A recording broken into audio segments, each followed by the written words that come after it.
न्याय मित्र भारत की बात में आप सबका स्वागत।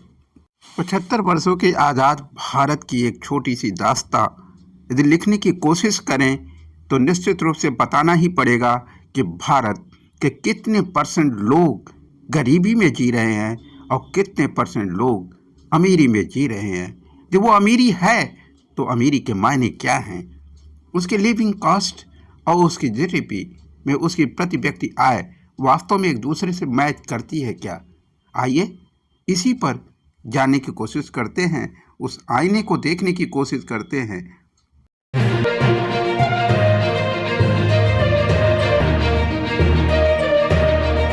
आज की बात भारत की गरीबी पर होगी। पिछले कई दशकों में भारत दुनिया की सबसे तेजी से बढ़ती अर्थव्यवस्था में से एक बन गया, लेकिन इस प्रभावशाली प्रगति के बावजूद भारत में गरीबी एक बड़ी समस्या बनी हुई है।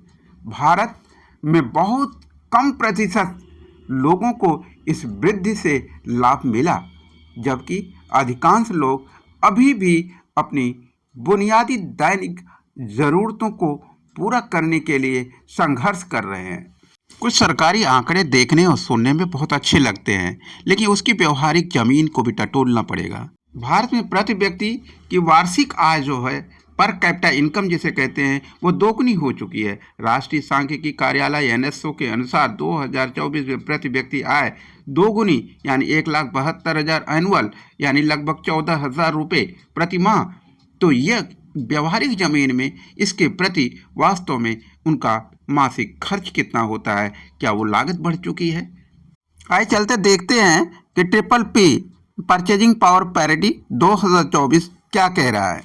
कुल वृद्धि 14.594 ट्रिलियन, प्रति व्यक्ति वृद्धि $10,123, 125वां स्थान भारत का। कुल वृद्धि 3.937 ट्रिलियन, 16वां स्थान।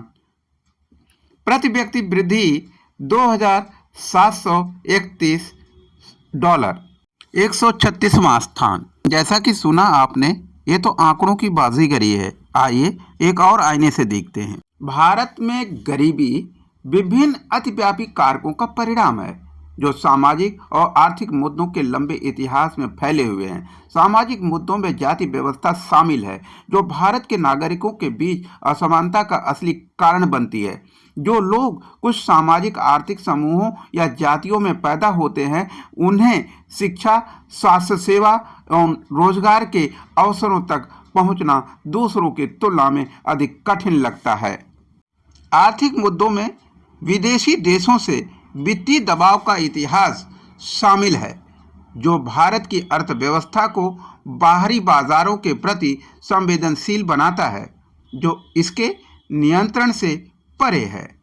अब हम कुछ रिसर्च पेपर पर बात करेंगे। सावित्रीबाई फुले यूनिवर्सिटी, जवाहरलाल नेहरू यूनिवर्सिटी और Indian institute of Dalit studies ने साल 2015 से 2017 के बीच स्टडीज़ कर एक रिपोर्ट तैयार किया। उसने विभिन्न राज्यों का दौरा किया और 1.1 लाख परिवारों को एनएसएसओ डेटा पर आधारित कुल संपत्ति का ब्यौरा तैयार किया। देश की संपत्ति का सबसे बड़ा हिस्सा जमीन और इमारतों के तौर पर है। भारत की कुल संपत्ति का 90% हिस्सा जमीन और इमारतों में। अब बात आती है कि कुल संपत्तियां में किसका हिस्सा कितना है। रिपोर्ट के अनुसार आबादी का आंकड़ा देखें तो upper class Hindu, backward, SC ST और मुस्लिमों में सबसे ज़्यादा जनसंख्या पिछड़े वर्ग की है। उनकी आबादी 35.6% है। देश की संपत्ति का 31% हिस्सा ही उनके पास है।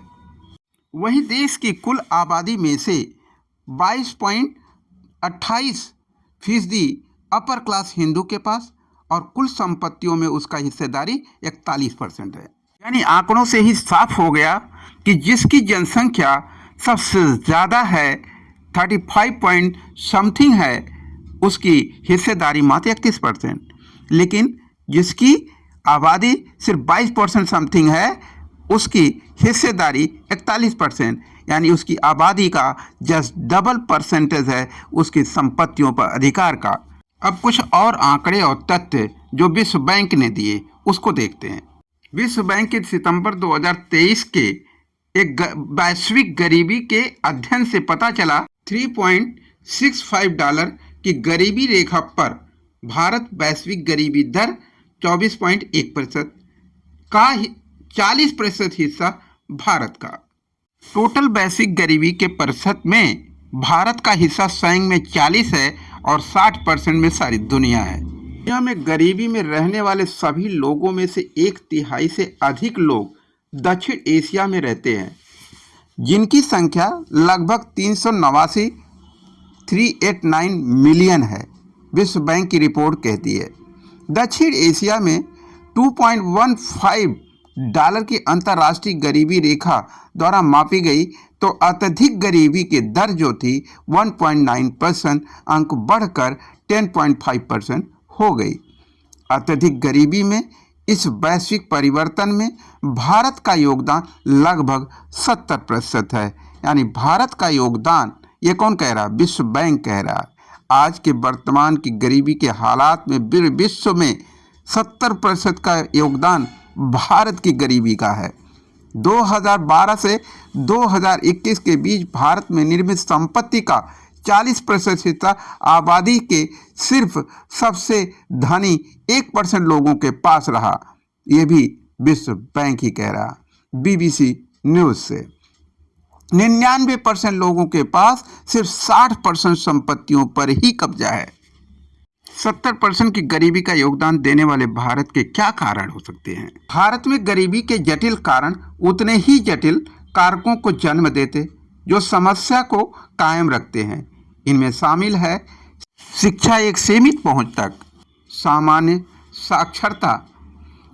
साक्षरता दर में सुधार लाने में प्रगति के बावजूद भारत में अनेक समूहों और विशेषकर दूर दराज के क्षेत्रों में रहने वाले लोगों के लिए पर्याप्त शिक्षा तक पहुंच अब भी पहुंच से बाहर है। बेरोजगारी और अल्प रोजगार पर चलिए बात करते हैं। आर्थिक विकास का असमान वितरण कई भौगोलिक क्षेत्रों में रोजगार के सीमित अवसर प्रदान करता है, विशेषकर युवा लोगों के बीच जो सक्रिय रूप से रोजगार की तलाश में रहते हैं। अब बात करेंगे अपर्याप्त स्वास्थ्य सेवा सुविधाएं। भारत में गरीबी में जो लोग जी रहे हैं उनके लिए सरकार द्वारा उपलब्ध कराई जाने वाली स्वास्थ्य सेवा कई भौगोलिक क्षेत्रों में उपलब्ध नहीं होती है, यानी अपर्याप्त होती है। गंभीर स्वास्थ्य समस्याएं जो अक्सर प्रसव से संबंधित होती है उनका इलाज नहीं हो पाता, जिससे भारी कर्ज और निराशा उनकी भावनाओं को आहत करता है। आइए अब सामाजिक असमानता पर भी बात कर ही लेते हैं। सामाजिक जाति और लिंग तथा जातीयता के आधार पर भेदभाव के कारण हाशिए पर पड़े समूहों के लिए बुनियादी सामाजिक आर्थिक उन्नति का अनुभव करना कठिन हो जाता है। इन सब से गरीबी का एक ऐसा चक्र बनता है जो इन परिस्थितियों को अगली पीढ़ी तक पहुंचा देता है। सामाजिक असमानता तो यूं ही व्यवहारिक हो जाती जब एक छोटी सी आबादी के पास, यानी 1% आबादी के पास 40% देश की संपत्तियां हो और 99% आबादी के पास सिर्फ 60%, यानी पूरा 99% 60% में बंटवारा करते फिरे और 1% 40% लेकर के संपत्तियों को अलग हो जाता है। ऐसे हालात में आर्थिक असमानता सामाजिक विवशता और अव्यवहारिकता का कारण बनती ही है। आंकड़ों की बाजीगरी का एक एंगल और देखते हैं। 1% आबादी के पास 40% संपत्तियों का ब्यौरा तो सुना।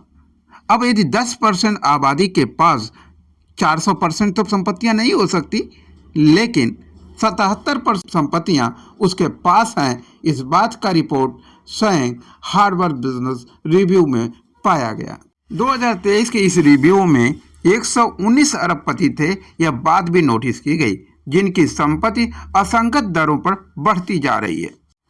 भारत की 72% से ज़्यादा आबादी ग्रामीण भारत में रहती है और यहाँ पर घोर गरीबी में रहने वालों की भी संख्या सबसे ज़्यादा है। कुल ग्रामीण आबादी में से 27 से 28% लोग गरीबी रेखा से नीचे रहते हैं।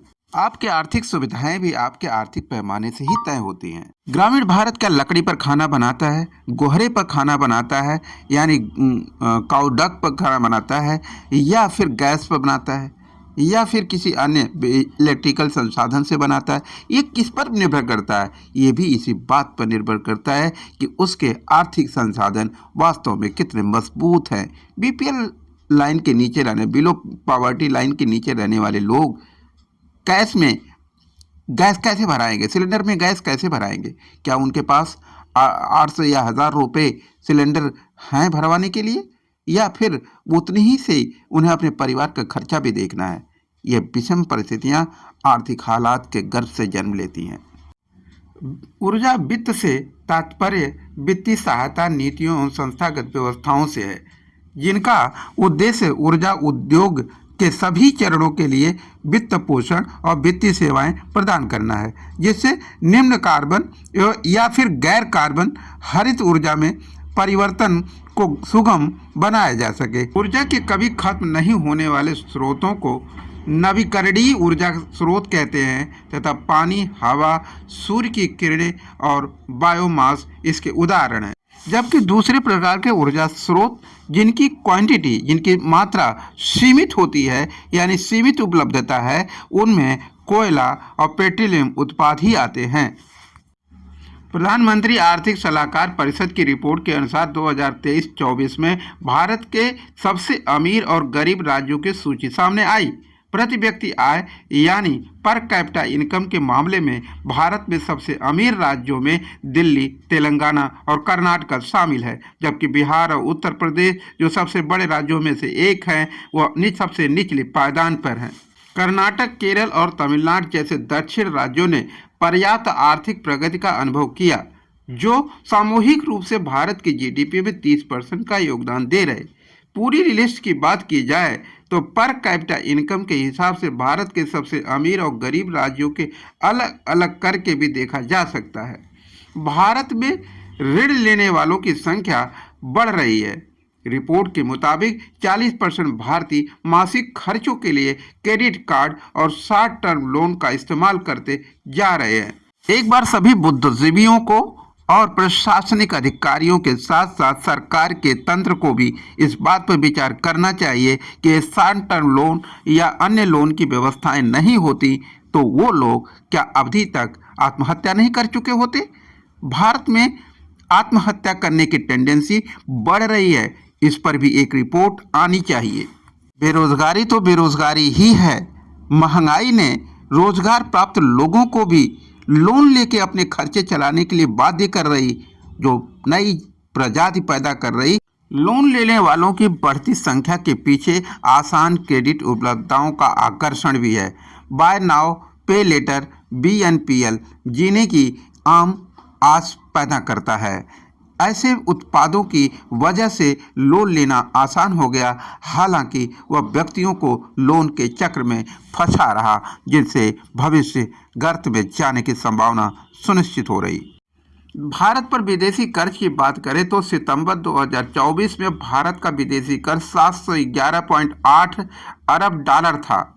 यह जून 2024 के मुकाबले 29.6 अरब डॉलर ज़्यादा था। भारत की आबादी 145 करोड़ है, इसलिए हर शख्स पर करीब करीब $490 का कर्ज है। भारत के कुल कर्ज में केंद्र सरकार का योगदान सबसे ज़्यादा है। जुलाई सितंबर 2023 तिमाही में भारत सरकार का कर्ज 161.1 लाख करोड़ रुपए था। यह कुल कर्ज का 46.04% है।